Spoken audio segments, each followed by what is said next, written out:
pensou se discos voadores fossem reais? E se Hitler tivesse uma nave e planejasse atacar Nova York? E se os norte-americanos desenvolvessem um disco voador impossível de se detectar e a CIA utilizasse alienígenas invasores como disfarce para projetos militares ultra-secretos? Hoje vamos revelar que isto é tudo verdade. Os verdadeiros discos voadores. Por 50 anos, o mundo foi louco pelos discos voadores. A loucura foi tanta que agora há mais ingleses acreditando em alienígenas do que em Deus. Este filme é confidencial. A verdade é um pouco mais confusa. Discos voadores existem, mas eles não vêm direto do espaço cósmico. Surgem da Terra e dos lugares mais obscuros das pesquisas militares.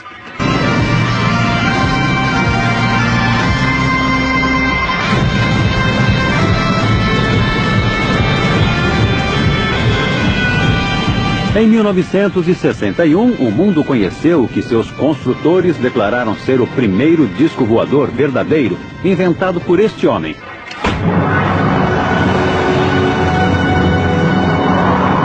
Tudo começou no ano de 1932, em Bucareste, quando este homem, um engenheiro de voo chamado Henry Coanda, fez uma extraordinária descoberta utilizando um objeto voador em forma de disco. Uma das primeiras pessoas a ver a experiência de Coanda foi Radu Manikatid, então um estudante da aeronáutica de 20 anos. O disco subiu até o teto e ficou lá. Achei aquilo magnífico. Isso nunca teria passado pela minha cabeça. Estamos acostumados com ideias mais comuns quando o assunto é voar. O jovem Radu tinha testemunhado o primeiro disco voador do mundo. E ele funcionava assim. Se lançarmos ar num objeto em forma de disco, seu curso seguirá as curvas da superfície deste objeto. O ar é literalmente sugado pela parte superior e circula por toda a parte inferior. Coanda achou que poderia diminuir a pressão da parte superior e aumentar a da inferior, provocando a levitação da aeronave. Isso ficou conhecido como efeito de Coanda. É o princípio da teoria de voo deste objeto. Era uma ideia muito simples, mas alguém precisava ter pensado nela antes. Então aconteceu algo que mudaria totalmente o curso de desenvolvimento do disco. Em 1939, a guerra explodiu, e por um longo período o mundo investiu em pesquisas de novas armas e maneiras de disseminá-las. Mas, em alguns aspectos, os norte-americanos se saíram muito bem. Eles arrebanharam o chefe de tecnologia nazista Wernher von Braun e o tornaram um valioso membro da organização militar. Conseguiram também informações sobre a tecnologia do foguete V2. Mas enquanto manuseavam seus novos brinquedos com muito mais entusiasmo do que habilidade, sabiam que havia uma enorme lacuna no novo arsenal. Eles não tinham os discos voadores alemães. É provável que a Força Aérea estivesse preocupada com o avanço dos russos e precisávamos ter o nosso próprio disco como uma resposta aos discos soviéticos. Então, num dia de 1957, aconteceu um golpe de sorte. E este, mais uma vez, envolvia o alemão Andreas Hepp, que agora morava no leste da Alemanha. Por algum motivo, ele não estava mais contente com a sua vida no leste da Alemanha. Não sei o que foi. Pode ter sido o divórcio. Seja como for, ele foi parar no oeste. Ele atravessou a fronteira e disse: "Olá, aqui estou. Estava espionando para os soviéticos e quero dizer a vocês tudo o que sei." Os norte-americanos imediatamente o jogaram na prisão e começaram a interrogá-lo. E enquanto estava preso, Epp começou a escrever e a desenhar de memória o que havia feito para os soviéticos, qual era o plano do disco soviético e para que ele seria usado. Com a ajuda de Andreas Hepp, o projeto do disco norte-americano pôde começar de verdade. No final da década de 50 e início de 60, quase todos os principais fabricantes de aeronaves, incluindo a Boeing, Convair e Lockheed, passaram a se dedicar ao conceito de veículos com formato de disco para utilização variada. Esta é a divisão da Lockheed na Califórnia, um braço antigo do clã dos Lockheed e local de origem dessa família com asas. Lockheed estava se dedicando a projetos de discos para a Força Aérea dos Estados Unidos. Eles tinham um sistema de mecanismo central direcionado para baixo para que a aeronave decolasse na vertical, realizasse a transição para voo horizontal e alcançasse velocidades altas, podendo voar a milhares de metros, o que era muito avançado para a época. Os engenheiros da Lockheed estavam desenvolvendo um disco que utilizava um propulsor central a jato e um rotor para criar o efeito Coanda, ou o efeito do disco voador. Uma vez no ar, seu jato era redirecionado para que viajasse horizontalmente em velocidades supersônicas. Mas ela não foi a única corporação a se dedicar a essa tecnologia. O único jeito de resolver isso era fabricar algo que tivesse a mesma forma de um disco. Em outras palavras, Bob tinha que construir um disco voador, porque o exército havia percebido que uma aeronave com esse formato faria um voo extremamente discreto. Aviões convencionais são detectados, pois refletem os sinais emitidos pelos radares. Um disco, ou disco voador, por outro lado, devolve sinais imprecisos e confusos. O projeto da aeronave invisível ao radar causou um enorme alvoroço nos círculos militares. E um dia, algumas figuras sombrias visitaram Bob. Bob relutou, mas concordou. Desenhar um objeto em forma de disco imperceptível ao radar. Eu nunca faria isso novamente. Sofrer essa pressão, viver nesse clima falso. Não podíamos falar com ninguém, exceto em alguns lugares escolhidos por eles. Enquanto a CIA mantinha Bob na escuridão, outra aeronave estava sendo trazida à luz.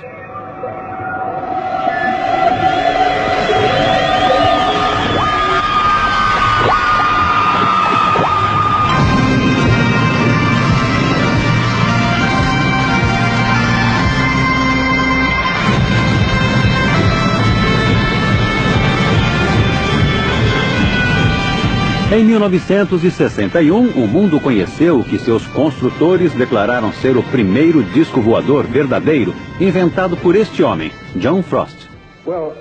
Bom, o exército dos Estados Unidos estava interessado num veículo que pudesse voar próximo ao chão, que não fosse impedido por barricadas, rios e que saltasse sobre cercas e árvores.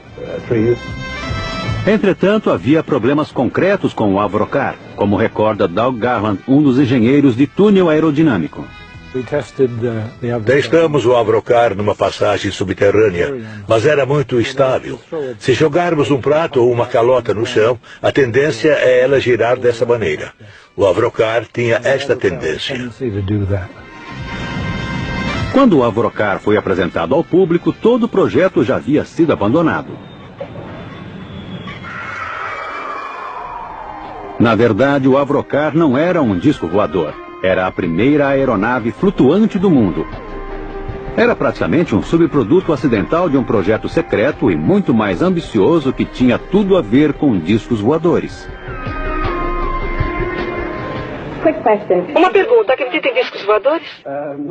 Não da maneira que as pessoas acreditam, que eles vêm de Marte ou de lugares como esse. Isso não. John Frost não acreditava em discos voadores vindos de Marte, mas acreditava neles porque, secretamente, estava construindo um. Este filme é confidencial.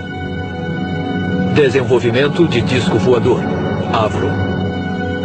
Esse filme nunca havia sido visto pelo público. Foi feito estritamente para umas poucas pessoas do Exército. Ele registra o trabalho da equipe dos projetos especiais ultra-secretos Avro, liderado por John Frost.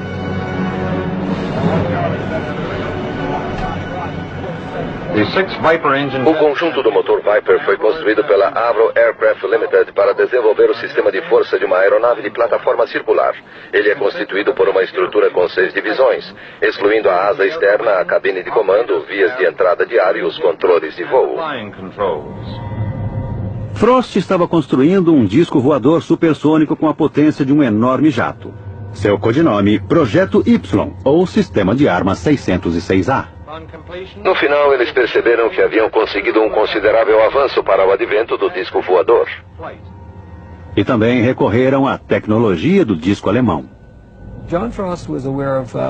John Frost tinha conhecimento das pesquisas sobre desenvolvimento de discos voadores realizadas pelos alemães na época da guerra. Elas eram possivelmente a base do que ele presenciou pelo mundo como sendo discos reais. Isso foi numa época em que a CIA estava financiando um projeto de disco com um conceito muito parecido com o que ele tinha em mente. O exército estava entusiasmado com a visão que Frost apresentou. O projeto secreto original demonstrava que o disco poderia voar mais alto e rápido do que qualquer outra aeronave ou sistema de armas até então disponíveis. Os documentos da Força Aérea sobre o objetivo do disco são ambíguos. Eles mencionam que ele poderia ser utilizado como um sistema de reconhecimento de armas especiais. Se tivesse o desempenho que a Avro achou que pudesse alcançar, o disco seria capaz de escapar de qualquer defesa e atacar impiedosamente qualquer outra aeronave. Entusiasmado, o exército injetou quantias enormes de dinheiro no projeto. O grupo de projetos especiais tornou-se com isso uma entidade. Conseguiram um lugar na área de teste de voos e começaram a se dedicar ao que Frost via como uma forma ideal, um disco voador completamente circular. Eu não tinha ideia de que pudesse existir algo como grupo de projetos especiais, porque tudo era considerado ultra secreto.